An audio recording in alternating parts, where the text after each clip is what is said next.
Today, President Trump will give personal remarks to memorialize the loss of his friend and political ally, Charlie Kirk, at what is expected to be a huge memorial service in Arizona. But Kirk's assassination has roiled the MAGA movement and kicked off a presidential crackdown on Trump's critics and political foes. The word unprecedented gets thrown around a lot these days. But last night, the president took an extraordinary step.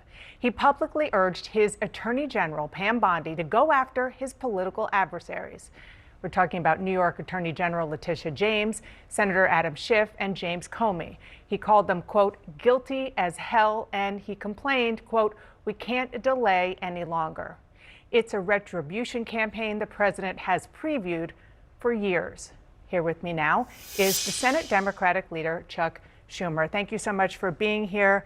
We're going to start there. You are the top ranking Democrat in the U.S. Senate. What is your reaction to the president's new pressuring of his top Justice Department official, and what can you do about it? I think it's a real threat to democracy, Dana. You know, the Justice Department has always been a very, very strong civil service, no matter who was in charge, a Democrat or Republican. They went after law violators without fear or favor. What Trump is doing is he's turning it. He's firing anybody who doesn't seem to be part of his acolytes. And he's turning it into an instrument that goes after his enemies, whether they're guilty or not, and most of them are not guilty at all, and that helps his friends. This is the path to a dictatorship. That's what dictatorships do. It is so very, very frightening and damaging to our republic. You heard the president over and over on the campaign trail saying that he was going to do just this, that he was going to investigate his political enemies, and he won the election. So it's certainly not surprising. Go ahead. Yeah, I was going to say he didn't run on. He ran on many other issues. He did, but he was very clear about this. Overwhelming. And people chose to vote for him on other issues, perhaps, but they were aware of this. Well, whether, you know, this is our rule of law. This is fundamental to our democracy, and we cannot let it stand. And my belief is Democrats, Republicans, and independents, everybody will object to this because it's so against what our democracy is all about. Is there anything that you can do? Obviously, you are not in power in the Senate or in the House. Yeah, well, we're going to fight strongly as we can in every way. There are going to be legal ways to fight this. We will try to find legislative ways to fight this, but also the American people should let their representatives know how terrible this is to democracy. And we've seen conservatives speak out against this too, and we need our Republican colleagues more than ever to speak out against this violation of the fundamentals of democracy. I want to talk about government funding. It is set to expire in 9 days. Okay, you and your fellow Democrats are pushing to add health care subsidies to the funding bill. You're under a lot of pressure, I don't need to tell you, from the base of your party to fight Republicans on something, even it means, in this case, shutting down the government. Is that what's going to happen? Look, it's the Republicans shutting down the government. First, these issues are very important to the American people. Health care was decimated. People are losing their health care. Hospitals are closing. People are losing their jobs. It's outrageous, and the American people can't stand it.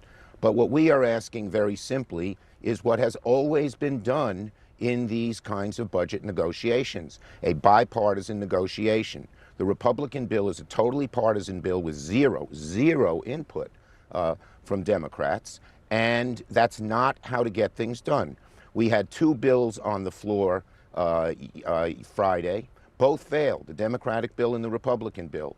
And that's because there has been no negotiation with the Republicans. There always used to be. When I was majority leader, for 4 years we didn't have a shutdown because we sat down with Republicans. So Hakeem Jeffries and I have now demanded to sit down with Donald Trump because that's the only way to avoid a Trump shutdown. The Republican leadership is listening to Trump and not talking to us. The president has said he'd love to meet with you. Is it going to happen? We're ready to meet with him any time and place to negotiate and avoid the Trump shutdown. Right now, it's a Trump shutdown because he won't even talk to us. He won't even consider what the American people want, is lowering costs. They don't like his tariffs. They don't like the health care stuff. And when you sit down and say it's my way or the highway, you're creating a shutdown. This is a Trump shutdown, unless he sits down and negotiates with us. If nothing changes, negotiation or not, there will be a vote on the day of the deadline, a week from Tuesday. If nothing changes, are you going to vote no and urge your Democratic colleagues to vote no, which will end with the shutdown? Look, we hope it doesn't come to that. But what if it does? Because everyone knows the American people are on our side, Dana. By almost 2-1, they believe if there's a shutdown, it's going to be caused by Trump, because they know how much they want relief in the health care issue, and they know he's not negotiating. So it's up to them, and I hope and pray that Trump will sit down with us and negotiate a bipartisan bill. That's how it's always been done in the past. That's how shutdowns have been avoided in the past. And if he doesn't, I'm just confirming here, you will vote no. Is that correct? We are hoping, Dana, that he will negotiate with us. And if he doesn't? So far he hasn't. And we've had 2 bills in the House and Senate, and neither of them have passed. Our Democrats are firm. We need to get something done to relieve the distress the American people are in. Okay, that sounded like a yes, but you can confirm that, and then I want to move on. Is that accurate? Yeah. The bottom line is we must Okay. get a better bill than what they have, plain and simple. The last time Congress was up against a funding deadline, about 6 months ago, you voted with Republicans to keep the government open. I want to play what you said on the Senate floor at that time, calling it a Hobson's choice. Either proceed with the bill before us or risk Donald Trump throwing America into the chaos of a shutdown. This, in my view, is no choice at all. While the CR bill is very bad, the potential for a shutdown has consequences for America that are much, much worse. Mr. Leader, do you no longer believe what you said 6 months ago there? Things have changed, Dana, in 3 ways. First, since March, when that happened, the American people have seen how terrible the Trump administration policies are. Their costs are going up because of tariffs, because of electric bills, and most of all, because of the decimation of health care. Second, we have seen what they're doing. They're illegally violating any appropriations bills, any spending bills we've done, by their rescissions, their pocket rescissions, and things like that. And so they're doing it illegally anyway, whether we had an agreement or not. And third, Democrats are united. We all agree that we cannot allow the present situation, the status quo, to continue when the American people are demanding change. So for the last 6 months, we've been united on the so-called big, beautiful bill. Every single Democrat voted against it. So the situation is a lot different now than it was then. And you do have a Democratic base that is desperate for you to fight in any way, shape, or form. Is that also a factor here? You're listening to your voters? In all due respect, Dana, it's not just the Democratic base, it's the American people. Go talk to people in rural areas, Republicans, whose hospitals are closing. Go talk to people, middle-class folks, who may have voted Republican, whose parents are going to be kicked out of their nursing homes and they don't know what to do with them. This is a demand from the American people, period, across the board. And there's lots of independents. When you ask people, do you like what they have done in the the big, beautiful bill? It's 2-1 against it. Not only every Democrat, but 2/3 to 3/4 of the independents and 30% of the Republicans. So it's the American people demanding change. Senator, you said earlier this week that Democrats, quote, have a damn good chance of winning back the Senate in the 2026 midterms. A CNN poll from this summer found only 28% of Democrats, these are your fellow Democrats, view your party favorably. How can you be so confident when you see numbers like that? First, because of what Donald Trump is doing to America.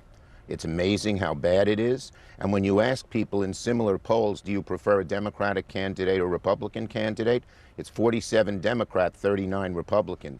We have to do more to build up a strong platform as to what we will do. And Hakeem Jeffries and I, House and Senate, are working on that. But they hate what Trump is doing to them, and they prefer Democratic candidates. In addition, we've had some great recruiting. It's amazing the candidates who have stepped forward. And I'll tell you something nice, Dana, about this. You know why they're stepping forward? They worry about the future of the country. They worry about their children and grandchildren at the way this administration is heading America into decline. And so we've had great candidates. People are angry with what Trump's doing, and we're in a much better chance today than we were 6 months ago of taking back the Senate. I'm optimistic. Okay. Before I let you go, speaking of candidates, you've been asked numerous times if you will endorse Zohran Mamdani for New York City mayor. You always say you're going to continue to talk. There are two key questions here that you haven't answered. One is, will you ever endorse him? And two, what do you need from him to get your endorsement? Okay. Well, first of all, you know, I know him. We've had a good relationship in the past, and we had a good meeting 2 weeks ago, a very long meeting with a lot of serious questions. And all I can tell you is I'm going to continue talking to him. What's the holdup? I got to continue talking to him, and that's what I'm going to do. Is part of the calculus that if you endorse a Democratic socialist, you're worried it will be damaging to your party, maybe inhibit your chances of winning back the Senate? I'm going to continue talking to him. Dana, you can ask me again. All right. Had to try, Senator. I really appreciate it. Thank you so much for coming on this morning. Nice to see you. Hey, Dana, and a happy Rosh Hashanah to you. Thank you. You My too. wife has just cooked. She's just cooked a 5-generation brisket recipe, and the kitchen smells great. All right. Well, we can have a brisket off next time I see you. Thank you.